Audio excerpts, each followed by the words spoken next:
Hey guys, welcome to JReviews. I'm Iceman, and the game covered today is Shovel Knight.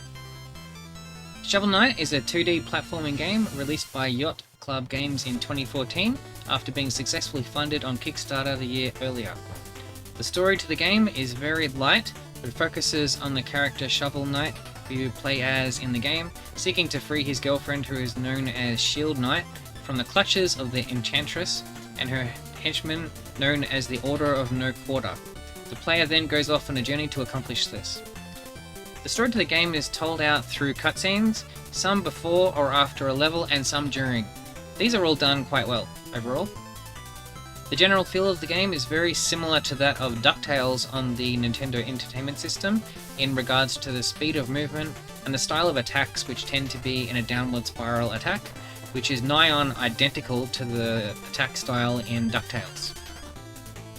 The style of the overworld map and the need to beat levels along set paths, etc. is similar to that of Super Mario Bros. 3 and Super Mario World. So there is certainly some influences which can be felt in the game from the 8-bit Nintendo kind of style of gaming. Graphics, as you can see, are very much inspired by the old school Nintendo Entertainment System style of 8-bit gaming, which, as I mentioned, was very much in vogue at the point in time that this game was developed. To that end, you couldn't exactly call the graphics great, but they're not intended to be. They're supposed to be 8-bit. It's intentional. The music and sound, just like the graphics, is heavily influenced by 8-bit NES gaming, so if you've heard any music and sound from those types of games, then the music style of this game should be very familiar to you. Very similar style overall. I could definitely see people having the music from this in their music playlists. Very good stuff overall. The gameplay of Shovel Knight is fairly traditional 2D platforming style stuff, with the difference being with the downward spiral attacks that are used throughout.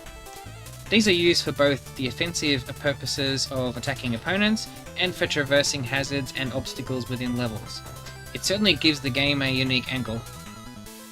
As you progress through the game, you acquire currency which can be used to purchase numerous things like health and mana upgrades, new equipment, items, and armor upgrades. The levels all flow in a linear style fashion, and beyond the towns and villages there is not many places that you will go to, though some you will need to for when you have a specific ability or equipment. Enemy variety is fairly moderate. Most enemies that you see early on you'll be seeing throughout the rest of the game, though more difficult new enemies are introduced as the game progresses. On the subject of multiplayer, there is no multiplayer as far as I could find. Where bugs are concerned, I can't think of any bugs that were present in this game at all, which is great to see.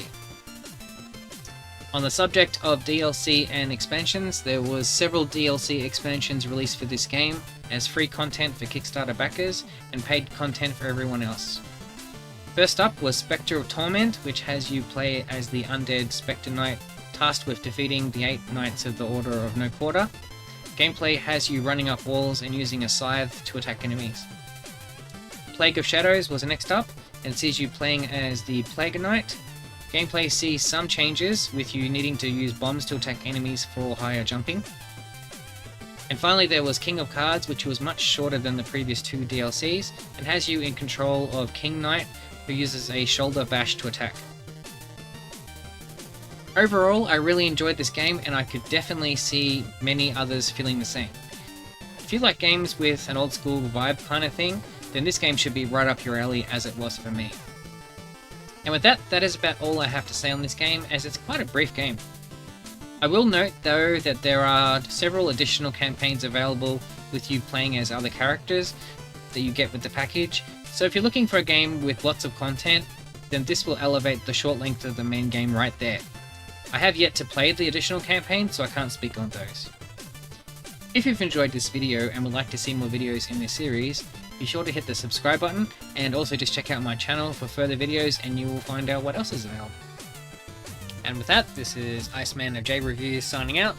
Guys, have a good one.